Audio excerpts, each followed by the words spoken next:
তো গাইজ আজকে আমরা ইফতারের পরে রাত 10টার সময় পার্টি করব।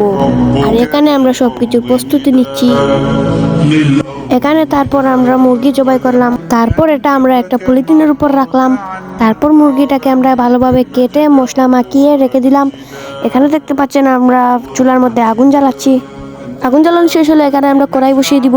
এখানে আমরা কড়াই বসিয়ে কড়াইটা কিছুটা গরম করে তার উপর তেল দিয়ে দিলাম। তেল গরম করার পর তারপর আমরা মাংসও দিয়ে দিলাম, তারপর কিছু নেড়ে চেড়ে রেখে দিলাম। তারপর ভালোভাবে হয়ে যাওয়ার পর এটাকে নিয়ে আমরা ঘরে চলে আসলাম। তারপর আমরা সবাই একসাথে বসে খাওয়া দাওয়া শেষ করে আমরা সবাই ব্লগটা এখানেই শেষ করলাম।